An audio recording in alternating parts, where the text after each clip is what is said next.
بسم اللہ الرحمن الرحیم۔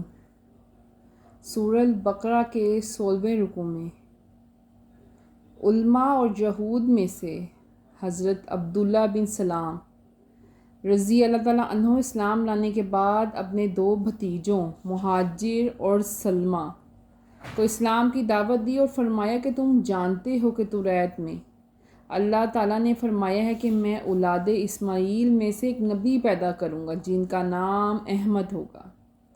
جو ان پر ایمان لائے گا وہ راہ پر آ جائے گا اور جو ان پر ایمان نہ لائے گا وہ ملعون ہوگا۔ یہ سن کر سلمہ ایمان لے آئے اور مہاجر نے اسلام لانے سے انکار کر دیا۔ اس پر اللہ عز و جل نے یہ آیت نازل فرمائی اور بتایا کہ جب حضرت سید عالم صلی اللہ علیہ وسلم کے لیے خود حضرت ابراہیم علیہ السلام نے اس رسول معظم کی بعثت کی دعا کی تو جو ان کے دین سے پھرے وہ دین ابراہیمی سے بھی پھر گیا۔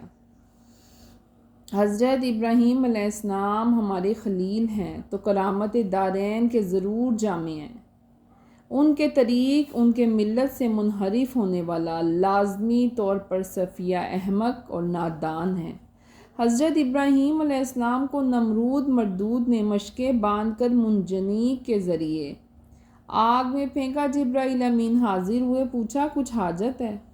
حضرت ابراہیم علیہ السلام نے فرمایا کہ تجھ سے حاجت نہیں، میرا رب میرا حال خوب جانتا ہے۔ اور حق تعالیٰ عز و جل نے ان کے اس تسلیم رضا کی برکت سے آگ کو گلزار بنا دیا۔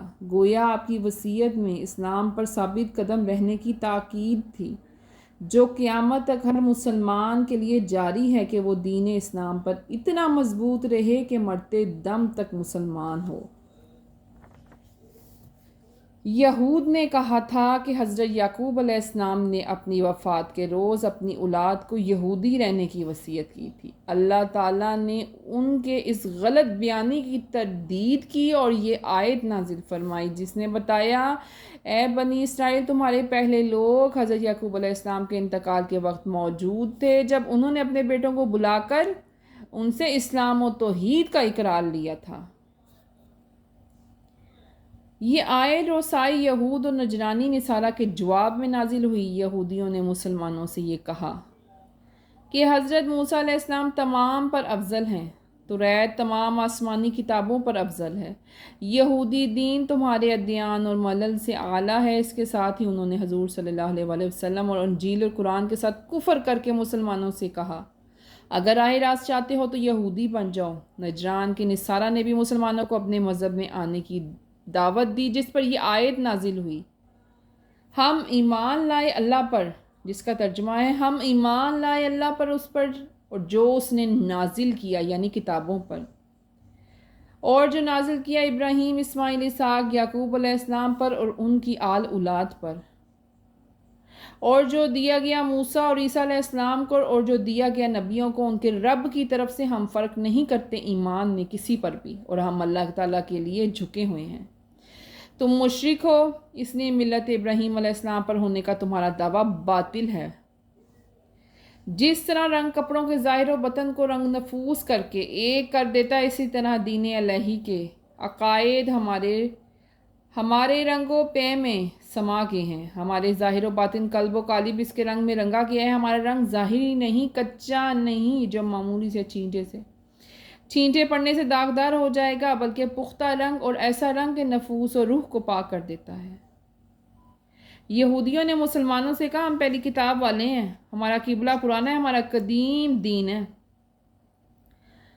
انبیاء کرام ہم میں سے آئے، اگر سید عالم صلی اللہ علیہ وسلم نبی ہوتے تو وہ ہم میں سے ہی ہوتے۔ اس پر اگلی آیت نازل ہوئی جس میں اللہ تعالیٰ نے فرمایا کہ مجھے اختیار ہے کہ میں اپنے بندوں میں سے جسے چاہے نبی بناؤں، میں عرب میں سے یا کسی اور میں سے، یہ مجھے اختیار ہے۔ تم کہتے ہو کہ ابراہیم اور اسماعیل اور اسحاق اور یعقوب اور ان کی اولاد یہودی اور نصرانی تھے، فرما دو کیا تمہیں زیادہ علم ہے یا اللہ کو؟ اللہ عز و جل خوب جانتے ہیں، اور انہوں نے قرآن کریم میں بھی خبر دی ہے۔ ابراہیم یہودی نصرانی نہ تھے، وہ مسلمان حنیف تھے، اور وہ تم جیسے مشرکوں کے باطل خیال ہرگز نہ تھے۔ اس سے بڑھ کر ظالم کون ہے جس کے پاس اللہ تعالیٰ کی طرف سے گواہی ہو اور وہ اسے چھپائے، اور اللہ اس کے کاموں سے غافل نہیں ہے۔ یہ یہود کا خیال ہے کہ توریت میں حضور صلی اللہ علیہ وسلم کی نعت اللہ عز و جل کی طرف سے آ چکی ہے، اور یہ ایسے چھپا رہے ہیں، ان سے ظالم ترین کون ہو سکتا ہے؟ ایک گروہ ان میں سے گزر چکا ہے، ایک گروہ۔ کیا ان کے بارے میں کہا جاتا ہے ایک گروہ کے بارے میں جو گزر چکا ہے؟ کوئی بوجھ اٹھانے والا کسی دوسرے کا بوجھ نہیں اٹھا سکے گا۔ اسی طرح بد مذہب اور بد مذہبی میں رہ کر آخرت میں ماخوذ ہوگا، راہ راست والا سیدھے راستے پر رہ کر ہدایت کا صلہ پالے گا۔ صدق اللہ العظیم۔